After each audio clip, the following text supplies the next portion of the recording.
ডাকাত দলের হাত থেকে মিটিকে কে বাঁচাতে পারবে কি শানু? হ্যাঁ বন্ধুরা, এমনটা হতে চলেছে আজকের পর্বে। বিস্তারিত জানতে ভিডিওটিতে লাইক দিয়ে চ্যানেলটিকে সাবস্ক্রাইব করে পুরো ভিডিওটি তোমরা দেখতে থাকো। গল্পের শুরুতে আমরা দেখতে পারবো বুবলাই বলতে লাগলো, "এই তোর কি কোনো কাণ্ডজ্ঞান বলতে কিছু নেই? তুই কিছুই বুঝতে পারিস না? তুই যদি না যাস তাহলে মিটিলের ভালো লাগবে না। তুই কি সেটা বুঝতে পারছিস না?"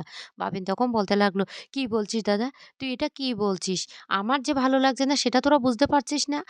মিটিলের ভালো লাগবে না সেজন্য আমাকে যেতে হবে। আমার যে ভালো লাগছে না।" তখনই মিটিল বলতে লাগলো, "ঠিক আছে, তোমার আর যাওয়ার দরকার নাই। যা বুঝার আমি বুঝে গিয়েছি।" কমলিনী তখন বলতে লাগলো, "বাবিন, এটা কি ধরনের কথাবার্তা?" তখন মিটিল বলতে লাগলো, "কাকিমা তুমি আর কিছু বলো না।" তখন বাবিল সেখান থেকে চলে যায়। এদিকে মিটিলের মনটা খুব খারাপ হয়ে যায়। আর মিটিল তখন বলতে লাগলো, "কিষাণু, কিষাণু কখন আসবে?"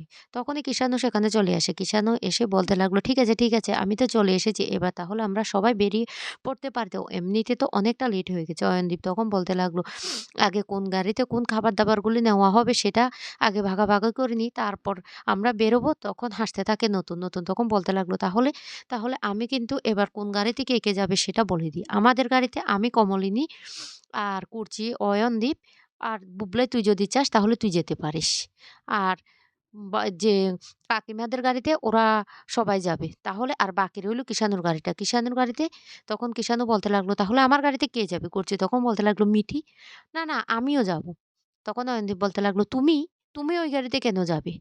কমলিনী তখন বলতে লাগলো, "হ্যাঁ দিদি ভাই, তোমাকে তো আমাদের গাড়িতে যেতে হবে।" তখন মিঠি বলতে লাগলো, "না আমি ওই গাড়িতে যেতে পারবো না।" তখন নতুন কাকু বলতে লাগলো, "এ বুবলাই, তুইও চাইলে ওই গাড়িতে যেতে পারিস। আর মিঠিল তো যাবে তাহলে?" মিঠি তখন বলতে লাগলো, "না আমি ওই গাড়িতে কিছুতে যেতে পারব না।" নতুন তখন বলতে লাগলো, "না এসব কথা তো বলার আর কোনো সুযোগ নেই। যেহেতু সমস্ত গাড়িতে লোক হয়ে গেছে আর ওই গাড়িটা ছাড়া নেই তাহলে ওই গাড়িতেই যেতে হবে।" তখনই কিষাণু বলতে লাগলো, "আমার না ড্রাইভটা ভালো হবে না। আর একটা কথা বলি, ঝুড়ির মধ্যে যদি একটা পচা আম থাকে না, পুরো আমগুলোই পচে যায়।" এই কথাটা বলতেই তখন মিঠি রেগে যায় আর বলতে লাগলো, "এই তুমি কি বুঝাতে চাইছো? কি বুঝাতে চাইছো?" কিষাণু তখন বলতে লাগলো, "না, না আমি কিছু বুঝাতে চাইছি না।" তখন মিঠি বলতে লাগলো, "না আমি যাব না। আমি ওই গাড়িতে যাব না।" অয়নদীপ তখন বলতে লাগলো, "আরে বাবা এত কথার কি দরকার? এমনিতে তো দেরি হয়ে গেছে। যা বাবা, আমরা এবার বেরিয়ে পড়লেই বাঁচি।" তখন কমলিনীর শাশুড়ি কমলিনী বলতে লাগলো, "মাসিমা, মা আপনাদেরকে বলছি, খাবার-দাবার না সমস্ত কিছু আমি ফ্রিজে রেখে দিয়েছি। আর আমি বলে দিয়েছি ও আসলে আমাদের খাবারগুলো গরম করে দেবে। আমি ওর সাথে সন্ধ্যাবেলা কথা বলব।" কমলিনীর শাশুড়ি তখন বলতে লাগলো, "ঠিক আছে, যাও, যাও তোমার মায়ের পাশে না একটু থেকো। আর কুটছি তোকে একটা কথা বলি, শুধু স্বামীর খেয়াল রাখলে চলবে না। এবার কিন্তু তোর বৌদি ভাইয়ের খেয়ালটা রাখবি। কারণ বৌদি ভাইয়ের মাও তো সাথে যাচ্ছে।" কমলিনীর মা তখন বলতে লাগলো, "আবার আপনি আমার পিছনে লাগছেন?" কমলিনীর বাবা তখন বলতে লাগলো, "আরে না, না তোমাকে কিছু বলেনি। চলো তো বেরিয়ে পড়ি। এমনিতে অনেকটা দেরি হয়ে গেছে।" এদিকে অয়নদীপ তখন বলতে লাগলো, "তাহলে নতুনদা একটা কথা বলো তো, কে কিভাবে বসবো?" নতুন তখন বলতে লাগলো, "আমি আর কমলিনীর সামনে বসবো, আর তুমি আর কুর্চি পেছনে বসবে।" তখন অয়নদীপ বলতে লাগলো, "তাহলে তো ডাক্তার যেটা বলেছে আমার 1% যে ব্লকটা সেটা সেরেই যাবে।" তখন বড় ঠাম্মি বলতে লাগলো, "ডাক্তার কি বলেছে?" কুচি তখন বলতে লাগলো, "না, না তোমাদের সেটা জানতে হবে না।" তখনই অয়নদীপ বলতে লাগলো, "ডাক্তার বলেছে?" কুচি তখন বলতে লাগলো, "তোমাকে না আমি নিষেধ করছি?" এদিকে কমলিনীর এই শাশুড়ি বলতে লাগলো, "আমাদেরকে তো জানতে হবে জামাইয়ের কি হয়েছে, ডাক্তার কি বলেছে?" অয়নদীপ তখন বলতে লাগলো, "ডাক্তার বলেছে সবসময় বউ যেন পাশে থাকে। বউর স্পর্শ যেন পায়। না হলে আমার 1% যে ব্লকটা সেটা কিন্তু হয়ে যাবে।" তখন বলতে লাগলো, "এ মা! কি সর্বনাশা কথা! এ কুর্চি সবসময় জামার খেয়াল রাখবি। বুঝতে পারছিস?" তখন কুর্চি বলতে লাগলো, "মা তোমরা যে কি বলো?" এরপরে ওরা যার, যার মতো করে বেরিয়ে পড়ে। গাড়িতে ওরা অনেক আনন্দ করতে থাকে। অন্যদিকে দেখা যায় মিটিলের মনটা খুব খারাপ হয়ে থাকে গাড়ির মধ্যে। এদিকে মিটি বারবার করে কিষাণুর দিকে তাকাতে থাকে। কিষাণুও মিঠিদের দিকে বারবার তাকাতে থাকে। কিন্তু ওরা দুজন কিছুতে কথা বলে না। অন্যদিকে কমলিনী, কুর্চি, অয়নদীপরা গাড়িতে খুব আনন্দ করতে থাকে, গান গাইতে থাকে। কিন্তু এক পর্যায়ে কিছু দূর যাওয়ার পর হঠাৎ করে কিষাণুর গাড়িটা খারাপ হয়ে যায়। তখনই ওরা মাঝ রাস্তায় নামতে বাধ্য হয়। কিষাণু তখন বলতে লাগলো, "কি যে হলো স্যার? হঠাৎ করে এভাবে গাড়িটা খারাপ হবে না সেটা ভাবতে পারিনি। এমনিতে অনেক দূরের রাস্তা। যেতে, যেতে রাত হয়ে যাবে। এবার কি করব বুঝতে পারছি না।" তখন নতুন বলতে লাগলো, "ঠিক আছে এ নিয়ে তুমি একদম চিন্তা করো না। আগে চলো আমরা সবাই একটু চা খেয়ে নিই।" তখন কিষাণু বলতে লাগলো, "চা?" নতুন তখন বলতে লাগলো, "হ্যাঁ, হ্যাঁ, এমনিতে সবাই মাথাটা খারাপ করে দিচ্ছে। ওরা যদি এখন চা খেতে না পারে তাহলে কিন্তু ওরা আরো রেগে যাবে। চলো আগে গিয়ে সবাই মিলে একটু চা খেয়ে নিই।" এই বলে সবাই চা খেতে বসে পড়ে। কিন্তু এদিকে মিটিল খুব মন খারাপ করে বসে থাকে এক জায়গায়। তখনই কমলিনী বলতে লাগলো, "মিটিল, তোমার মনটা এভাবে খারাপ হয়ে বসে আছো কেন?" মিটিল তখন বলতে লাগলো, "ও না এমনিতে।" কমলিনী তখন বলতে লাগলো, "না রে মা, তুই যদি মন খারাপ করে বসে থাকিস না তাহলে আমার একদম ভালো লাগে না।"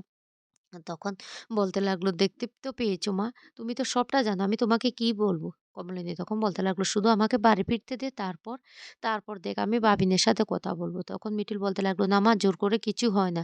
হ্যাঁ, তোমরা বাধ্য করবে। তখন সে আমাকে গ্রহণ করবে। কিন্তু তাতে তো আমি ছোট হব মা। আমি এটা চাই না। আমি না তার থেকে বরং আর কিছুটা দিন সময় নেব। তবে আমি বুঝতে পারছি আমার প্রতি সেই বাবিনের আর অনুভূতি নেই। সে পাল্টে গেছে মা, কাকিমা।" একথা বললে কমলিনী চোখ দিয়ে তখন জল পড়তে থাকে। মিটিল তখন বলতে লাগলো, "কাকিমা, তোমরা ওর উপর একদম জোর করবে না। ওর যেটা ভালো লাগছে ও সেটাই করুক। ওর এখন আমাকে ভালো লাগছে না। আমার থেকে দূরে সরে গিয়েছে তো। তাতে যদি ও ভালো থাকে, ও ভালো থাকুক।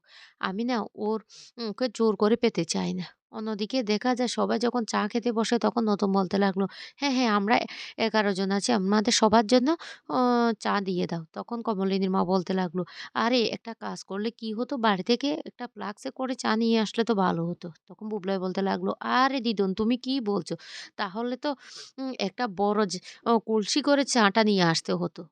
তুমি যে কি বলো?" অন্যদিকে দেখা যায় মিঠি হঠাৎ করে সেখান থেকে উঠে বাইরের দিকে বেরোতে থাকে। তখন কতগুলো গুন্ডা মিঠির দিকে তাকাতে থাকে। আর ওরা একে অপরকে ইশারা করতে থাকে। কিন্তু উম তখন কিষাণু কাছে ছিল না। কিষাণু তখন চা আনার জন্য সেখানে ব্যস্ত ছিল। হঠাৎ করে মিঠির চিৎকার শুনতে পায় কিষাণু নতুন। আর তখন বলতে লাগলো, "কি ব্যাপার?" এদিকে কমলিনী ছুটে বেরিয়ে চলে আসে বাইরে। আর এসে দেখতে পায় কতগুলো গুন্ডা মিঠিকে জোর করে নিয়ে যাওয়ার চেষ্টা করছে। আর তখনই সেই মুহূর্তে কমলিনী "ছেড়ে দাও, ছেড়ে দাও" বলে চিৎকার করতে থাকে। তখন নতুন আর কিষাণও সেখানে চলে আসে। আর এসে বলতে লাগলো, "এই তোমরা কারা? তোমরা কারা? খবরদার তোমরা ওকে ছেড়ে দাও।" ওরা তখন বলতে লাগলো, "এই কেউ সামনের দিকে এগোবে না। যদি সামনের দিকে এগোও না তাহলে কিন্তু ওকে আমরা শেষ করে দেব।" কিষাণু তখন বলতে লাগলো, "তোমরা ওকে ছেড়ে দাও। তোমাদের কি চাই বলো? টাকা-পয়সা কি লাগবে বলো? আমরা সব দেব। তবু ওর কোনো ক্ষতি করো না।" মিঠি তখন কান্না করতে থাকে আর বলতে লাগলো, "নতুন কাকু, নতুন কাকু, তোমরা আমাকে বাঁচাও।" নতুন কাকু তখন বলতে লাগলো, "এই খবরদার ওকে ছেড়ে দে, ছেড়ে দে বলছি।" লোকগুলো তখন বলতে লাগলো, "না, তো আমাদের যা চাই তা যদি দিতে পারো তাহলে আমরা ছেড়ে দেব। না হলে আমরা কিছুতেই ওকে ছাড়ব না।" কমলিনী তখন বলতে লাগলো, "তোমরা আমার মেয়েটাকে কিচ্ছু করো না। তোমাদের যা লাগবে আমরা তাই দেব। তবু তোমরা আমাকে মেয়েটাকে ছেড়ে দাও।" এদিকে সেই ধাবায় যতজন চা খেতে এসেছিল সবাই ভয় পেয়ে যায়। সবাই তখন কি করবে কিছুই বুঝতে পারে না। অন্যদিকে কিষাণও তখন বলতে লাগলো, "মিঠি, তুমি ভয় পেও না। আমি আছি তো। তোমার কিচ্ছু হবে না। কিচ্ছু হবে না তোমার।" মিঠি তখন অবাক হয়ে কিষাণুর দিকে তাকিয়ে থাকে। এদিকে কিষাণু প্রাণপণ চেষ্টা করে মিঠিকে ওই লোকগুলোর হাত থেকে বাঁচানোর জন্য। তো বন্ধুরা, সত্যি, সত্যি কি মিঠি একে বাঁচাতে পারবে কিষাণু ওই লোকগুলোর হাত থেকে? না, ওই লোকগুলি সত্যিই বিঠিকে সেখান থেকে তুলে নিয়ে চলে যাবে।